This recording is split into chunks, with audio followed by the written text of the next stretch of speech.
I'll be honest, I'm late stage weeb, and what that means is every time I see a new upcoming anime, I will not watch it. Instead, I will find the manga and read it. Often or not, people like to hype the manga scene a lot, like having some hidden gem that anime doesn't have, cause anime is just isekai trash right now, and they like to act superior about it. But like, there's still a lot of garbage manga out there. Know your fucking place, trash.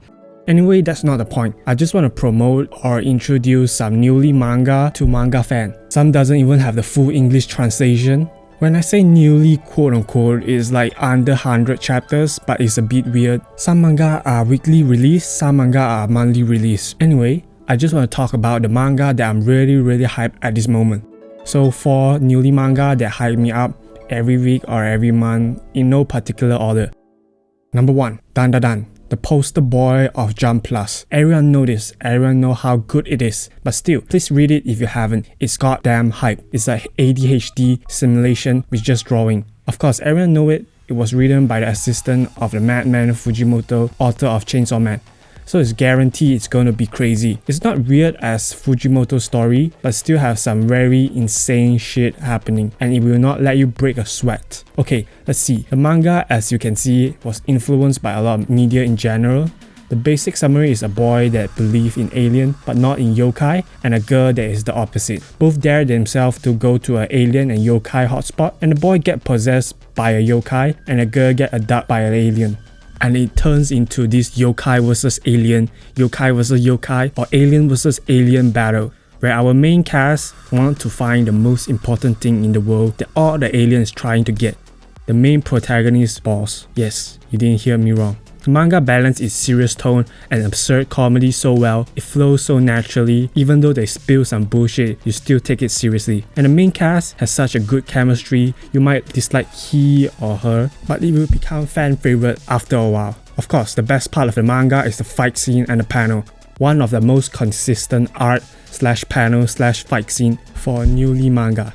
Just look at this shit. It's so goddamn hype. The author has such a strong understanding of manga paneling, and he was able to make the manga reading experience flow so smooth. Like, there's a lot of manga out there that have weird panel choice that make the manga so difficult to read, like One Piece. But for Dandadan, every 8 chapters is a banger and it never miss.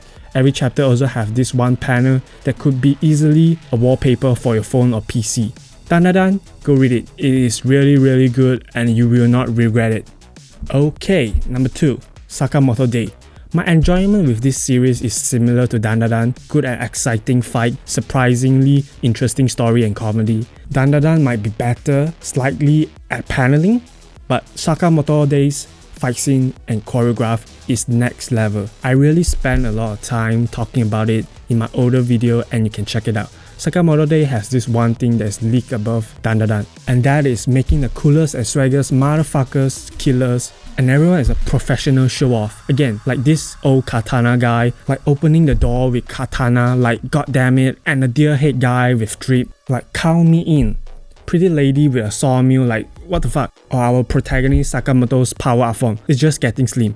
The story is a bit comedy focused in the earliest chapter, but right now it's get into a more serious narrative with a flesh out world building and a mystery for the main cast to explore, and a lot of badass fight that always get better, and the current arc is like, it's getting so hype and so good. Every character is so interesting, or at least do cool shit. Yeah, this manga is the shit, man. Like a lot of cool ass moment. Go read it with John Wick music on.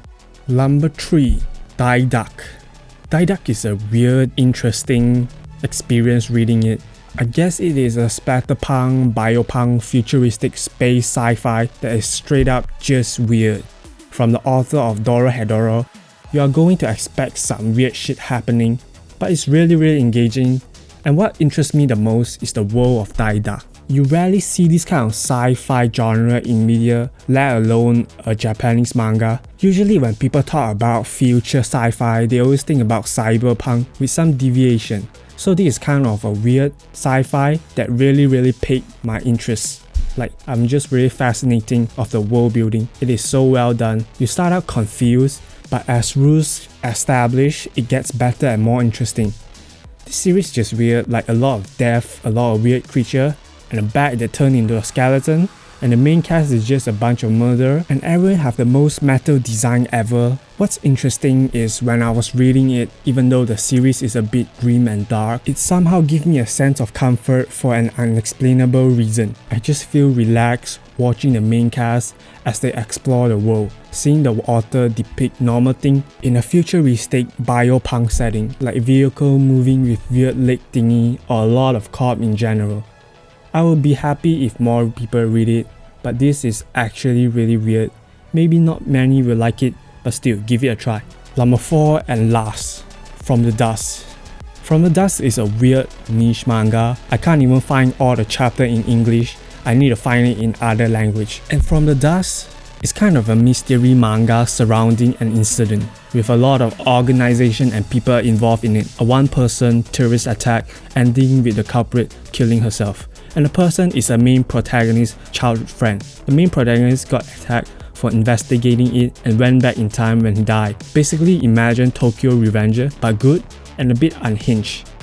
It is a seinen manga, so there are a lot of crazy shit happening. This series is hard to explain. Even the main protagonist did some questionable shit, like no one is normal in this series. Just go read it up, it's pretty good. But it's hard to find chapters right now. I can find like 6 or to 10 chapters about it, but there's already like 40 chapter plus. But still, go read it. It's really good. And yeah, that's all the manga I recommend. A lot of them are still very fresh and easy to catch up, so why not give it a try? I assure you it will be an experience. Anyway, if you like this video, how about liking it and subscribe my channel. Anyway, bye.